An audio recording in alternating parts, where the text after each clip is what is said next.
c'est Vince, bienvenue sur cette nouvelle vidéo d'histoire de vinyle consacrée à la musique en concert, en live. Et mon choix, tout à fait personnel, ici, d'albums qui continuent de me marquer, que je continue d'écouter régulièrement et qui m'ont bouleversé quand je les ai découverts pour la première fois.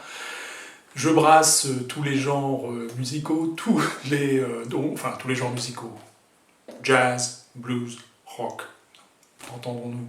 Et puis, les salles de concert, vous les connaissez probablement, le Village Vanguard à New York, le Whisky à Gogo, le Fillmore, l'Olympia en France, par exemple. Bref, des salles de concert dans lesquelles, des merveilles ont pu être produites par des groupes qui parfois ne s'exprimaient correctement ou qui exprimaient au mieux leur créativité qu'en concert.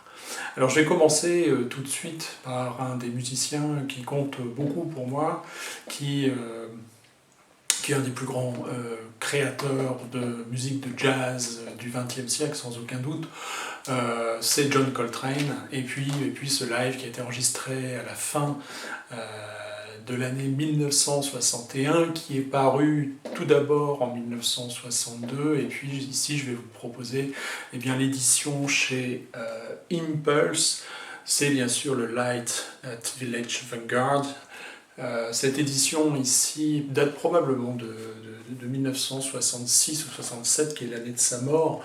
Alors il a souvent été comparé à Charlie Parker. Pour moi personnellement, j'aime beaucoup Charlie Parker, mais ça n'a strictement rien à voir. Déjà il ne joue pas le même instrument, puisque Coltrane il joue du ténor saxophone ou du soprano, alors que Charlie Parker jouait de l'alto. Et puis Charlie Parker c'est le bebop, et puis John Coltrane c'est John Coltrane tout simplement. Bref, 2 titres uniquement sur cet album, dont celui qui me transporte à chaque fois, c'est Chasing Train, train comme le train, mais non ici orthographié bien sûr à la dernière syllabe du nom de John Coltrane, et effectivement ça va à 100 à l'heure, c'est une merveille. La capture live est fantastique, vraiment une impression d'entendre les gouttes de sueur qui perlent sur le front de Coltrane et de son saxophone. Bref, c'est une pure merveille. Je reste dans le jazz, je fais un petit bond dans le temps. Là, j'ai classé les vinyles dans un ordre chronologique. Bien sûr, pas dans l'ordre de mes préférences, mais dans un ordre chronologique tout simplement. Vous allez constater que parmi les lives que je vais vous proposer, bien sûr, certains ne sont pas forcément répertoriés dans la classification des grands albums live de tous les temps. Certains y sont, certains n'y sont pas. Non, ce sont mes préférences à moi, encore une fois. Ici, peut-être un disque peu connu. Donc c'est un enregistrement au Festival de Monterey. Bah oui, le Monterey Pop Festival, ça vous connaissez, première version 1967, qui a laissé bien sûr une trace filmographique mémorable, avec des groupes aussi fameux que bien sûr Janis Joplin, Jimi Hendrix, les Who, Country Joe and the Fish, Grateful Dead, bref j'en passe, c'est des meilleurs. Non, ici, avant d'être un pop festival, le Monterey Festival, c'était un festival de jazz, le Monterey Jazz Festival. Et effectivement, ici, c'est un enregistrement de 1966 de John Handy. Donc c'est un saxophoniste, c'est un disque de jazz, c'est un live absolument sublime. L'originalité ici, c'est qu'il s'entoure d'un violoniste, Mike White, et puis d'un guitariste, Jerry Hayne, si je ne me trompe pas. C'est une pure merveille, c'est la free form du jazz, si vous voulez. C'est pas du free jazz, mais disons que c'est un préambule peut-être. C'est passionnant de bout en bout, je vous conseille vivement cet album, ce live de John Handy, peu connu, si ce n'est peut-être par les amateurs de jazz. Entrons dans le rock. Encore une fois, ce sont peut-être des disques que je vous ai déjà présentés dans des vidéos précédentes. Ici, le thème, c'est le concert. Donc je reviens sur ce superbe concert de Candid, 1968, Living the Blues. Originellement, c'est un double album. Première partie en studio, deuxième partie en live avec un unique morceau, Refried Hockey Boogie, bien sûr, c'est un de leurs titres les plus célèbres qu'ils reprendront par ailleurs au festival de Woodstock. Ici, ça dure plus de 40 minutes sur les deux faces de cet album.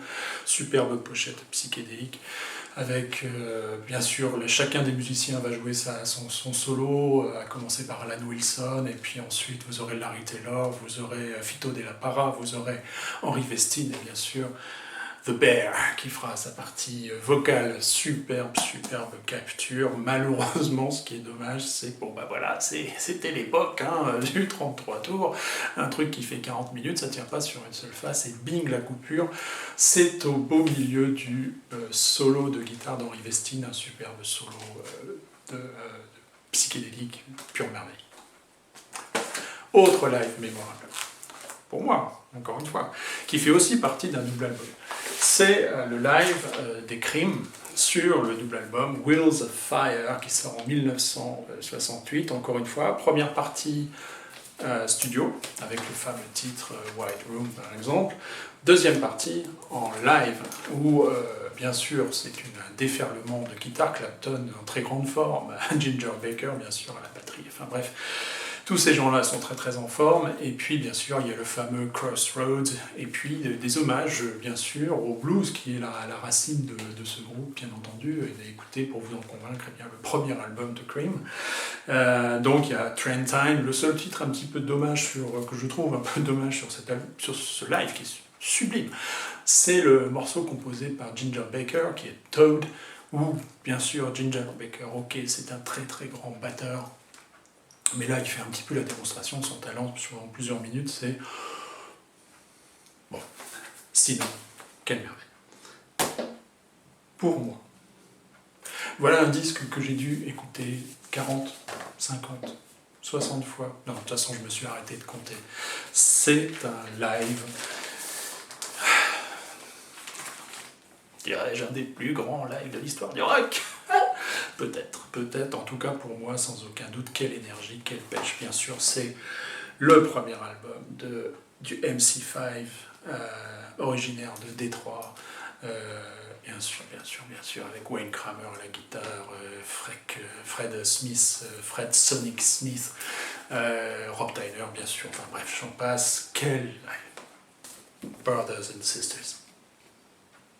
It's time for you to choose if you are going to be the problem or if you are going to be the solution.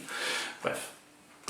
Le White Panther Party, dont font partie Wayne Kramer et puis Rob Tyner, j'ai déjà évoqué effectivement ce parti, qui n'est pas un parti raciste, racial ou quoi que ce soit. Non, au contraire, c'est prône la révolution en écho au Black Panther Party. C'est la même révolution auquel ils appellent les spectateurs de ce concert absolument mémorable. MC5, Kick Out the Jams, Brothers and Sisters. Autre live, 1960, enregistré en 1968, l'album sort en 1969 comme le précédent. C'est pour moi le meilleur live de ce groupe, je l'avais déjà évoqué. C'est Bless Its Pointy Little Head du Jefferson Airplane. Ils sont à leur sommet du rock psychédélique. Avec une reprise par exemple de Donovan, Fat Angel, et puis Bear Melt pendant 11 minutes. Tout ça, ce sont des morceaux qui sont restés inédits sur leurs albums studio, qui n'apparaissent pas sur leurs albums en studio, et qui leur permettent de donner pleine expression de leur talent. Jorma Kaukonen à la guitare électrique, enfin bref, ils sont tous les voix. Écoutez ce live mémorable. Franchement, avec Marty Balin, bien sûr, Grace League, bref, j'en passe. Super. 1969. Voilà, la première fois que je l'ai écouté, j'adore ce musicien. Je l'ai évoqué dans les deux vidéos consacrées au Blues Boom. Je vous invite à y retourner si vous les avez déjà regardés. Bien sûr, c'est John Mayall, un des papas, des parrains du Blues Boom en Angleterre. J'adore sa première partie de carrière, j'aime un peu moins sa deuxième partie de carrière, et puis sa dernière partie de carrière est plutôt très très intéressante. J'ai eu la chance de le voir plusieurs fois en concert, ce papy, il tient la route sans aucun doute. En 1969, il décide de tourner la page. Clairement, il était jusque-là sur un format classique d'un groupe de blues rock électrique, c'est-à-dire basse, batterie, guitare, éventuellement un saxophoniste, lui à l'orgue ou au piano, à l'harmonica bien entendu. Et puis en 1969, il dit non, je vais abandonner ce format, j'abandonne la batterie, j'abandonne la guitare électrique, c'est-à-dire ce qui fait le format rock, et puis il va passer à un format sans ces deux instruments. L'album porte très très bien son nom, c'est donc un live fantastique, c'est The Turning Point, 1969. Nous allons retrouver Colin, je ne veux pas dire de bêtises, c'est Thompson, c'est ça, le bassiste qui était sur l'album précédent Blues from Laurel Canyon.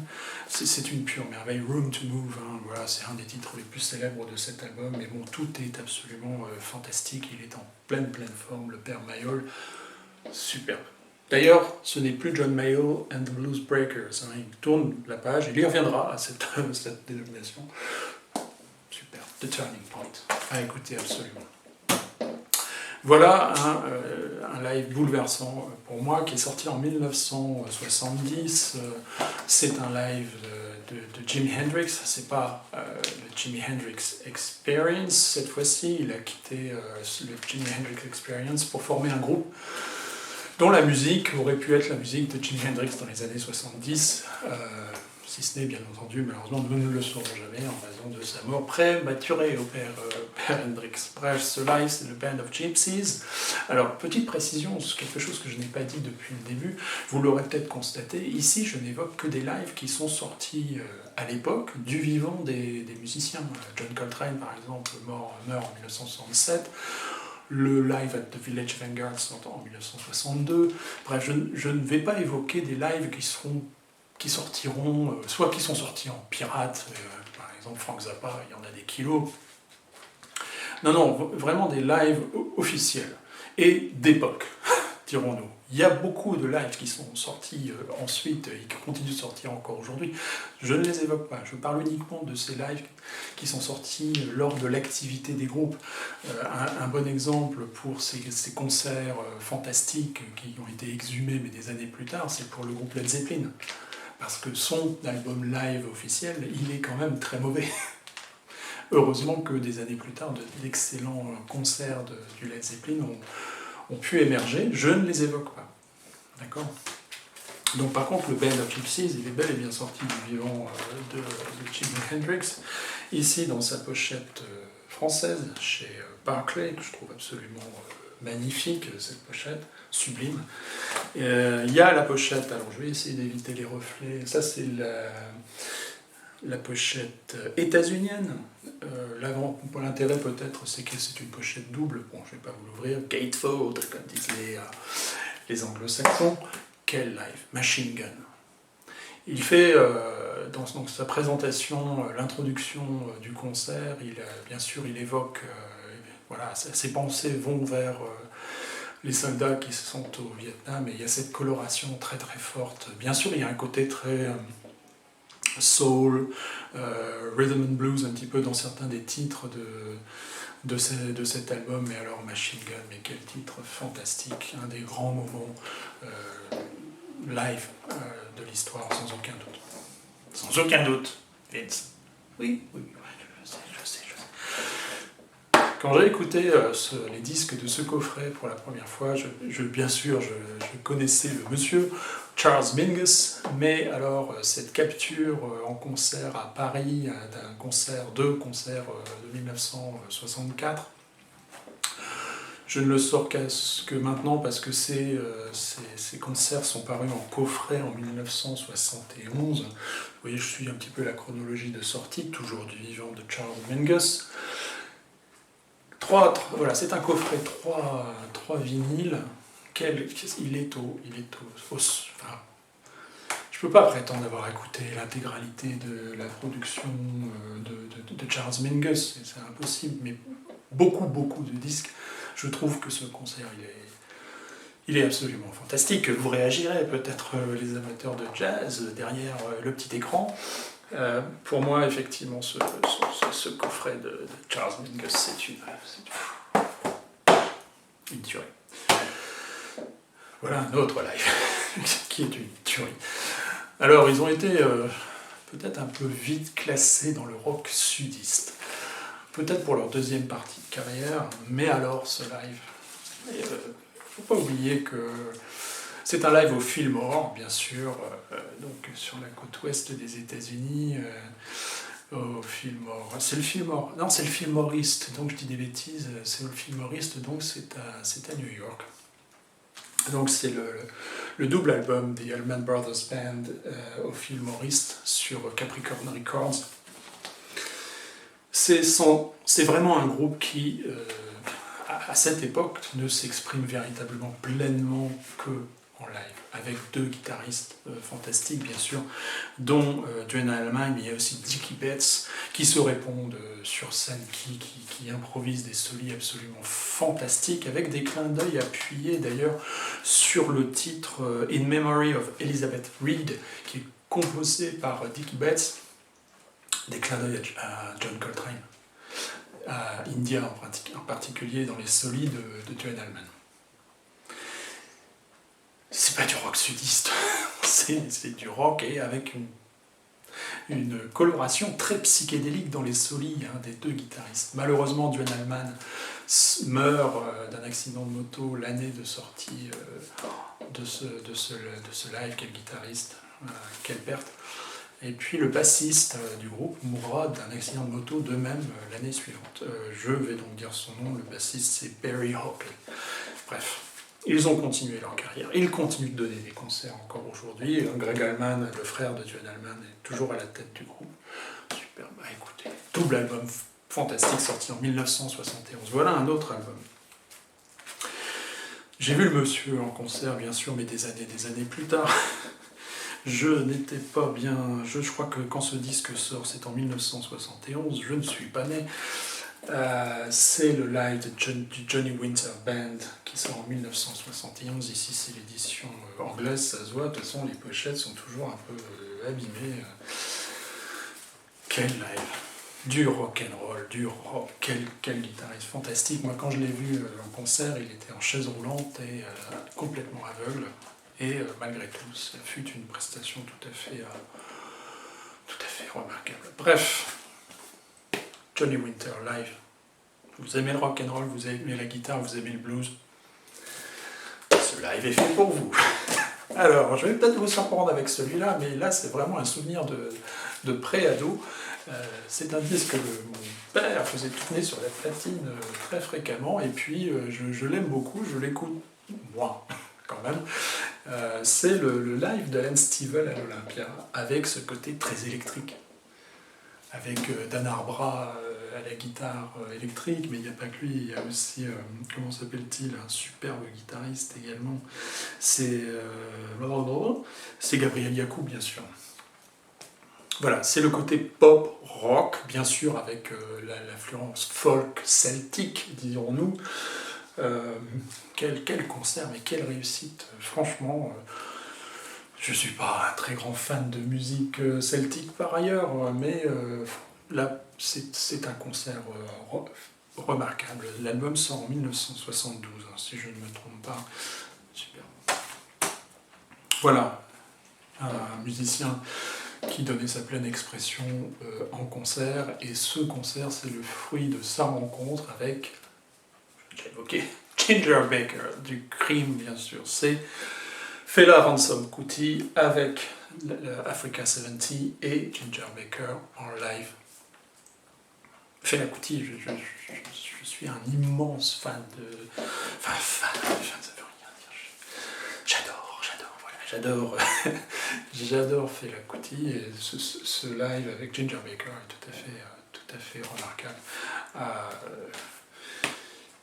À découvrir, c'est une réédition ici. C'est vrai que les albums originaux de Fela Kuti ne sont pas toujours évidents à se procurer, mais bon, celui-là je ne l'ai pas en version originale, mais ça n'empêche que c'est une superbe live. Voilà un autre live d'un groupe qui n'a peut-être pas eu le succès. Bon, je ne vais pas le sortir de la poche.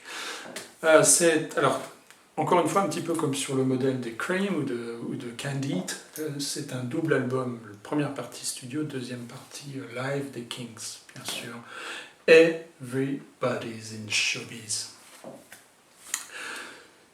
S'il fallait faire la démonstration que c'est aussi indépendamment du génie créatif, des mélodies, du côté sarcastique, cynique, observateur de Ray Davies, du monde de l'Angleterre de l'époque, indépendamment de cela, ici vous avez la démonstration que ce fut aussi les Kings, un très grand groupe en concert. Voilà, ça c'est un live que j'aime beaucoup écouter. Comme celui-ci.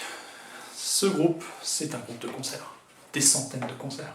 Et puis ce concert, cette tournée en particulier, j'ai choisi celui-là plutôt que le précédent qui sort en 1969, qui est dans leur période psychédélique. Là, c'est un live qui marque la transition. Ils ont produit énormément de lives. Durant leur activité, après leur activité, vous avez le choix, vous avez probablement des dizaines et des dizaines de lives disponibles en CD, en vinyle, bref, etc. Celui-là, c'est un live officiel. C'est l'édition espagnole, c'est pourquoi c'est un coffret. Il existe en édition gatefold, c'est-à-dire pochette dépliante, 3 vinyles ici. C'est le Live in Europe de 1972 du Grateful Dead qui sort en 1973. Le groupe pour moi en concert ici, il est pratiquement à son sommet, bien sûr, c'est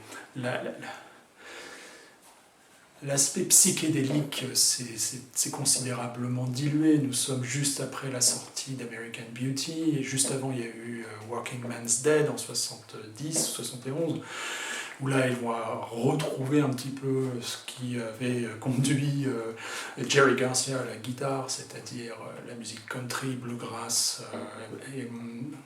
mais ça reste un des très très grands groupes en concert. Celui-ci, ce live. Le live que j'évoquais tout à l'heure, c'est le Live Dead de 1969. Superbe. Et je termine, j'ai dit un early 60s pour la présentation de cette vidéo, effectivement 1962 avec John Coltrane, et je termine avec un live de 1973, cette fois-ci early 70s, ce live de Neil Young. C'est peut-être pas son meilleur live, mais c'est mon préféré.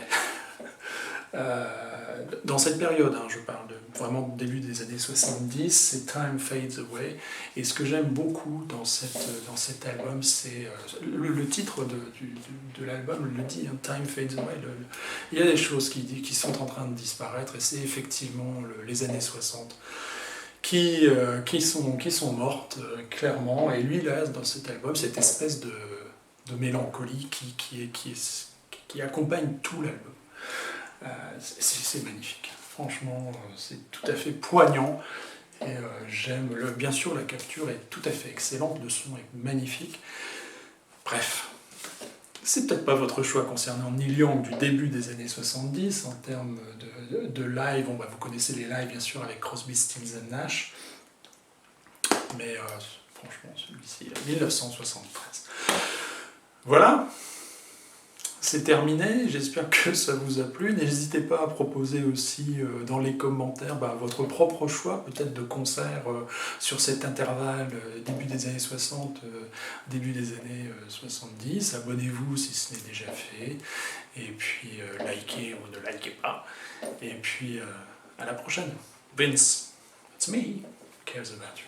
Salut.